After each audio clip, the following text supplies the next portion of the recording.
భాగములకు పోయి పండుకొని గాఢ నిద్ర పోచుండెను. వీళ్ళందరి గోల ఏంటి? వాళ్ళ పాటికి వాళ్ళు ప్రాణాపాయం నుంచి తప్పించుకునేది ఎట్లరా నాయనా అని వాళ్ళు దేవునికి మొరపెట్టుకుంటున్నారు. దేవుడిని ప్రార్థన చేసుకుంటున్నారు. దేవునికి వాళ్ళ దేవతలకు మొరపెట్టుకుంటున్నారు. అయితే ఈ యొక్క యోన ఎవరండి? చిన్న ప్రవక్త. గుర్తుపెట్టుకోండి, యోన ఎవరు? చిన్న ప్రవక్త. ప్రవక్త అయినటువంటి వాడు ఏం చేసి ఉండాలా? పిల్లలు, దేవుని బిడ్డలు గమనించండి. మీరేం భయపడవద్దండి. దేవుడు మనకు తుఫాను తప్పిస్తాడని చెప్పేవాడు పోయి గాఢ నిద్రపోతూ ఉన్నాడటండి. మనము కూడా అనేక పర్యాయాలు ప్రార్థన చేసే సమయాల్లో నిద్రపోతే సమయాల్లో ప్రార్థన చేస్తాం. కాబట్టి పిల్లలు, దేవుని బిడ్డలు గమనించండి. ప్రార్థన చేస్తున్నారు, ఇతను మాత్రము గాఢ నిద్రపోతూ ఉంటున్నాడు.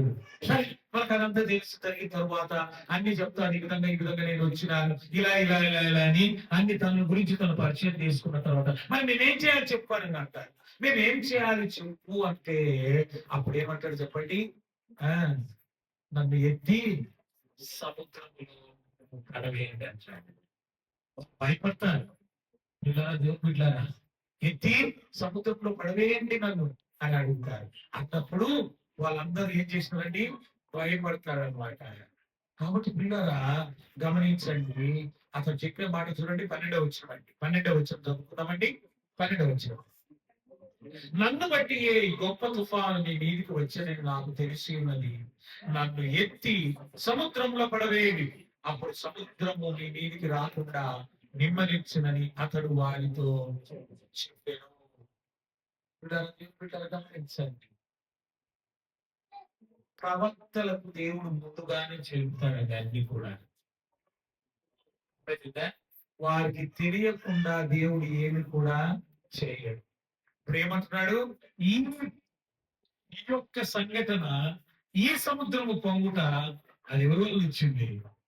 నా వలననే జరిగింది కాబట్టి నన్ను ఎత్తి మీరు సముద్రమే. నాకు తెలిసినది ఆలోచించుంటాడు. దేవుని మాట నేను వినలేదు కదా, దేవుని మాట వింటే ఈ తుఫాను మీదకి రాదు కదా, ఇది నా వలననే జరిగింది. అది పశ్చాత్తాపడడం. ఏదైతే జరుగుతున్నదో అది భయంకరమైనదిగా మనం గుర్తించాలి. కాబట్టి పిల్లరా, అలాంటి సమయంలో మనల్ని మనం ఏం చేసుకోవాలి?